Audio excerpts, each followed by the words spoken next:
You do not need to wait until you're selling out Wembley Arena, on your third album, getting 1 million plays on Spotify every day. If you want to travel through music, tour, go to different countries, then you do not need to wait. I know because I have done it. This video is for musicians, artists, people in bands, people who want to be in bands, whose dream it is to tour the world, to travel through music by playing shows far and wide. Before I became August Radio Project, I used to play in a band called Ghouls. You were the difference, defeated by distance. Now I will pay the consequences.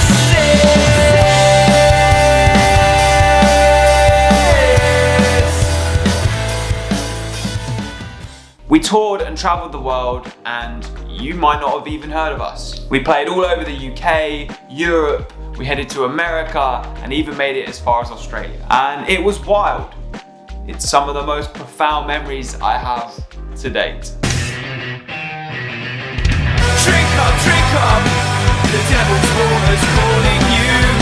Drink up, and hope that you wake up into somebody you wanted to. Going out and getting stranger, not that you've been put in danger. Week in, week out, sexual baby, all on you, nighttime ranger. This is not a call for you to stop at all, merely just an observation coming from a fool.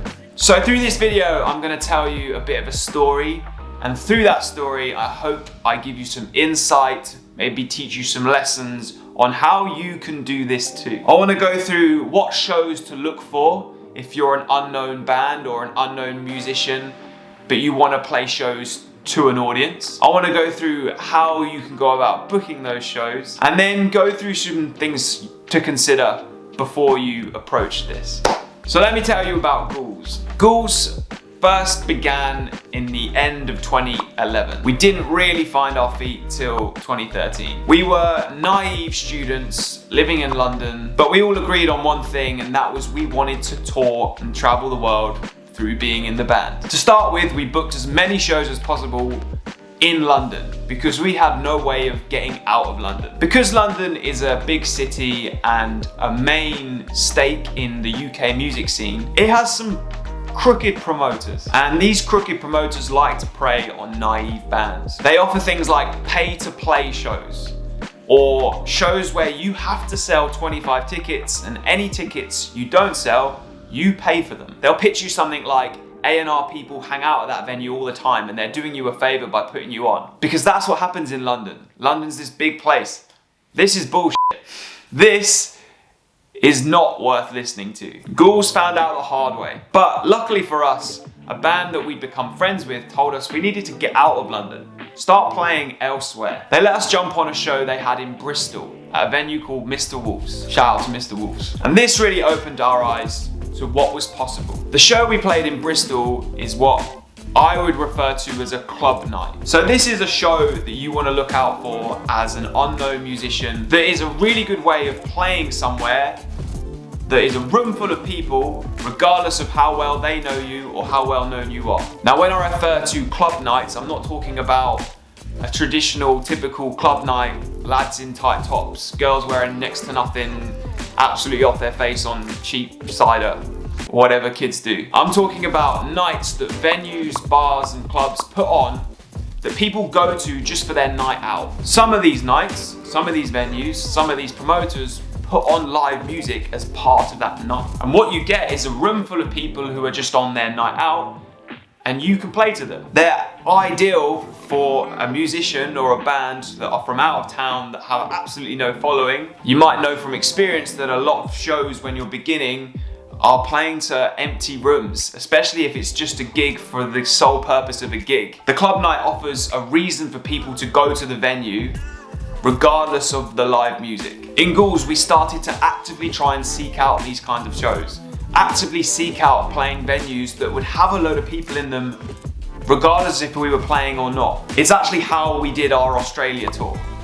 A lot of the shows on that Australia tour were club nights. So we were on the other side of the world playing to rooms full of people. Through playing these club nights, Ghouls started to get a little bit of a following. But we still wanted to branch out further. We wanted to play America, we wanted to play all throughout Europe. Which leads me to the second type of show you want to look for if you want to play a busy room despite not being very well known or being from nowhere near the place you're trying to play. And that is to support the local heroes. It doesn't take much to research who the popular band in an area are thanks to the internet. You can find out who the local heroes are to a place and reach out to them and ask if you can play one of their shows in that town. Every little rural town is likely to have some local hero musicians or bands who every time they play, they completely sell out the local venue because nothing else is going on in that town. Reaching out to these bands as out-of-towners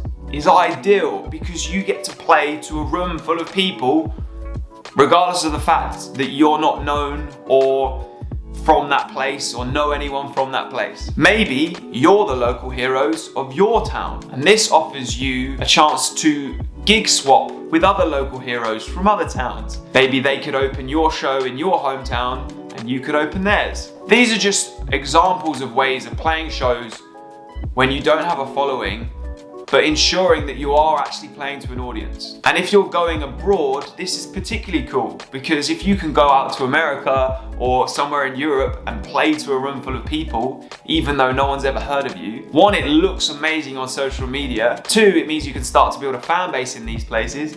And three, you have a much better time playing shows to people than you do playing shows to empty rooms. So, how do you book shows abroad?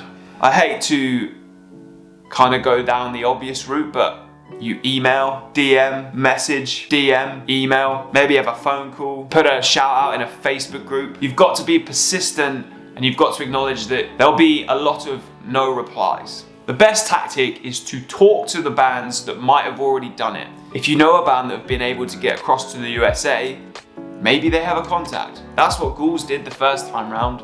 We knew a band that had somehow played in Florida at a festival called Fest. So we asked them, how do you play Fest? And we ended up with the email for the booking contact. And then lo and behold, we were on Fest, playing in Florida. A lot of Ghouls' European tours and our Australia tour too came from people who were trying to become booking agents.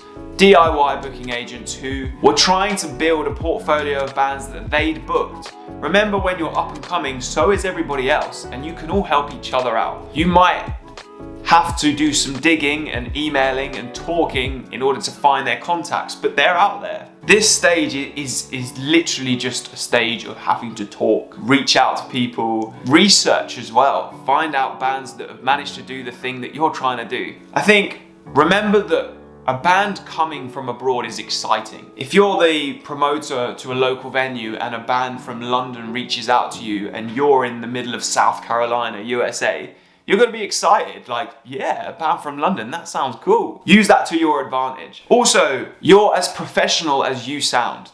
Don't undersell yourself. Make it sound good. Make it sound like they want to book you for their show. But also, be honest, and be honest with what it is you're actually trying to do. Say, hey, we're trying to make our dreams come true of touring the USA or Japan or Indonesia, wherever you're going, I don't know. Tell them that this is your goal and ask them to help. People like honesty.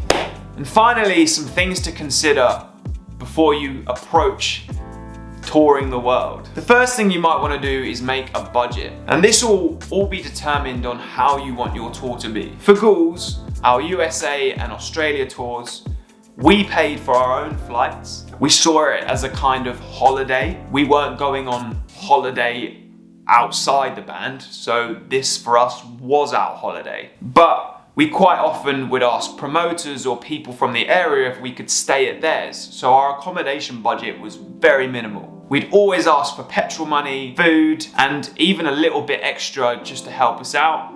And more often than not, we got that. The bigger we got, the more we got. I guess the bigger we got, the more we felt like we could ask for. Europe is great for hospitality. In my experience of touring Europe, you always get fed. They've always got a place for you to stay. They'll give you breakfast in the morning.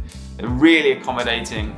And you almost always get paid something extra just for playing, which should really go without saying, but it doesn't always. Ghouls would often take merch with us so we could sell it on the road, and most of the time we break even, sometimes we even made money. It's not impossible to do, it just takes some thinking.